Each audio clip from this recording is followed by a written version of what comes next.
motorcycle. You didn't bother coming after the stroke, or for the funeral. Why would you care about this? What's this? Would you please tell me what's going on? His breaths were harsh, as if he expected a fight. Laurel is having twins. She just found out yesterday at the ultrasound. Twins. The word brought back a cluster of memories, none of them good. But Laurel was undoubtedly thrilled. Josie was surprised she hadn't called, but then again, they hadn't spoken much since the funeral almost a year ago. Well, that's great news. The doctor wants her to take it easy. And you know Laurel. With harvest just around the bend, there wasn't much that was easy about working an apple orchard this time of year.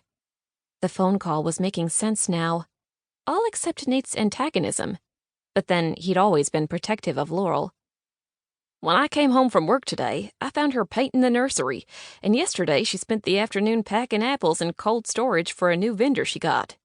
Every time I turn around, she's sneaking off to work somewhere, usually the orchard because she's so worried about it. Josie stood, stretching her legs, then leaned her elbows on the railing. She's never been one to be idle.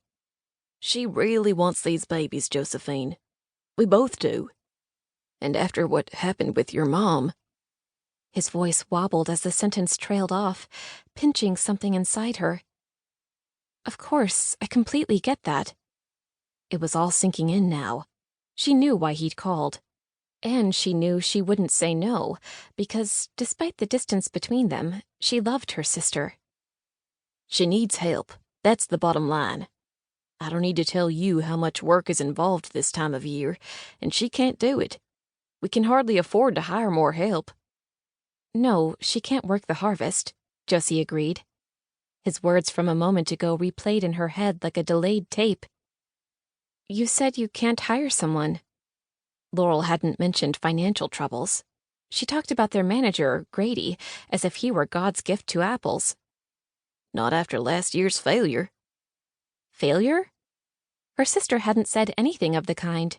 True, they didn't speak often, but when the topic of the orchard did come up, Laurel said everything was fine. At least, Josie thought she had. Laurel didn't tell you? There was an Easter frost. We lost the apples. Frost? An orchard could lose a whole crop to frost, though this was the first time it had happened at Blue Ridge. Why hadn't Laurel said something? Nate sighed. I'm sorry. I thought she told you. What else had her sister omitted? Laurel was always trying to protect her. Josie should have inquired more directly. How bad is it? The fragrance from her lavender plant wafted by on a breeze, and Josie closed her eyes, inhaled the calming scent, letting it fill her up, soothe her frayed nerves. The place is a money pit.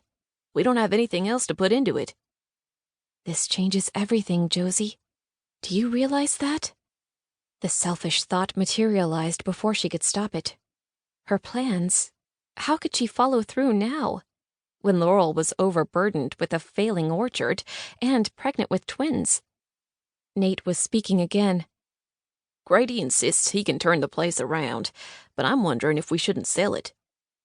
She and Laurel were the third generation to own the orchard, and as far as Josie knew, not one of the Mitchells had thought those words, much less said them.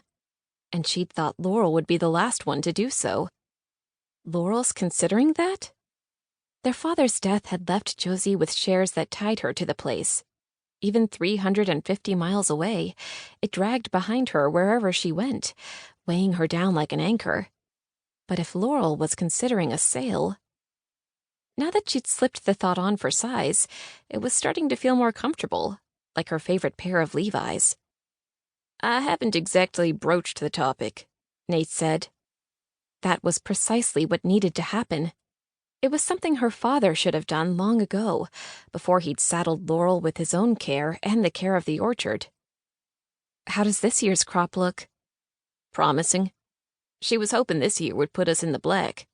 But a strong crop means extra work and plenty of hands on deck. And I can't afford time off.